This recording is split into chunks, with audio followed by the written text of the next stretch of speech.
Quel regard portez-vous sur la proposition de Juan Branco d'en sortir?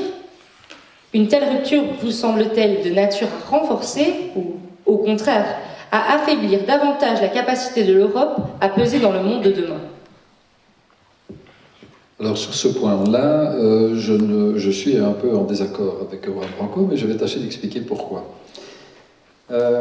Tout d'abord, je crois qu'il y a deux problèmes majeurs qui doivent être soulevés lorsqu'on parle de politique internationale. Le premier, c'est que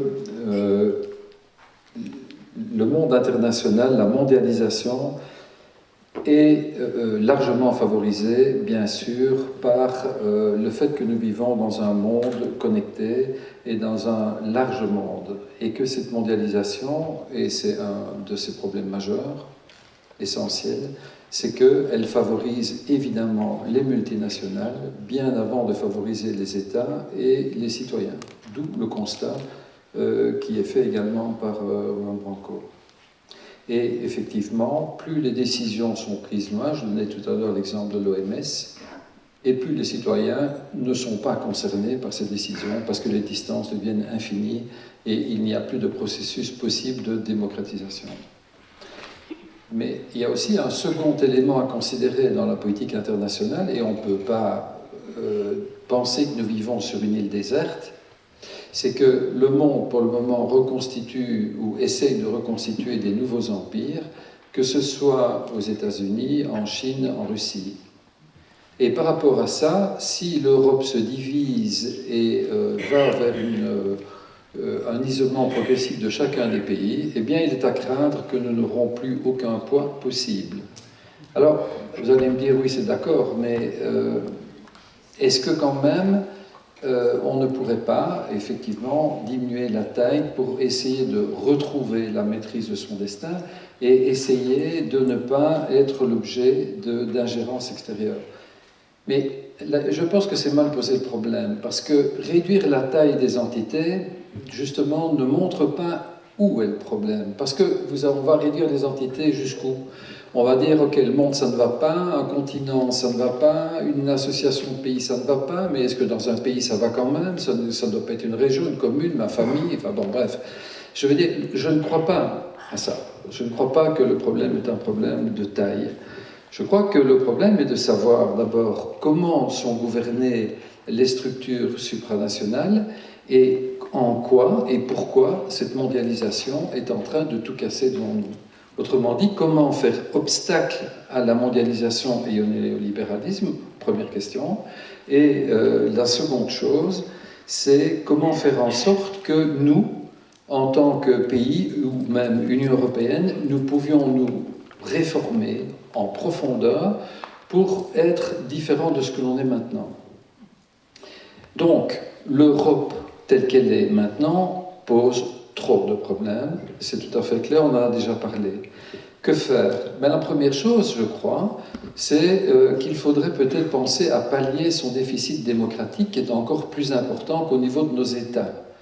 Quand on voit par exemple que les responsables de l'exécutif européen n'ont aucune légitimité démocratique puisqu'ils sont simplement choisis par les gouvernements, donc le peuple est totalement tenu à l'écart, c'est évidemment inadmissible. Quand on voit que l'administration européenne sort, je pense, de mémoire 3 ou 4 fois plus de décrets par an que l'administration américaine, comment voulez-vous que n'importe quel citoyen moyen puisse y comprendre quoi que ce soit? C'est juste impossible.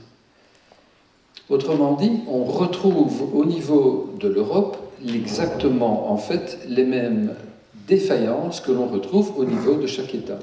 Et si on veut apporter une solution au niveau de l'Europe, il faut apporter les mêmes solutions qu'on doit apporter au niveau de chaque État. Alors, la réponse à apporter au niveau de chaque État, on l'a dit tout à l'heure, c'est un changement de paradigme, un changement de gouvernance. Et au niveau de l'Europe, ça doit être exactement pareil. Il n'y a aucune impossibilité de, comment dirais-je, de mettre en place les mêmes mesures au niveau de l'Europe qu'on les mettrait au niveau d'un État. Encore une fois, ce n'est pas du tout une question de taille.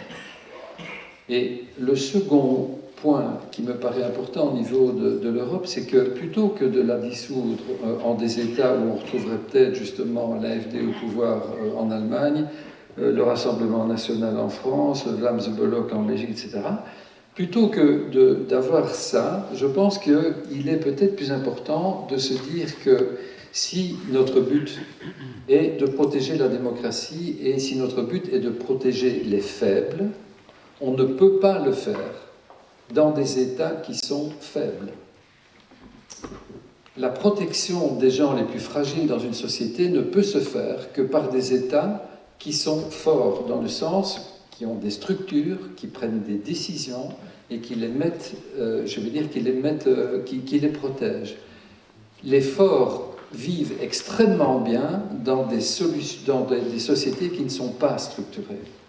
D'ailleurs, actuellement, ce qui se passe avec, l'évolution de nos sociétés qui passe tout doucement enfin, si on ne va pas refaire toute la trajectoire du libéralisme, etc.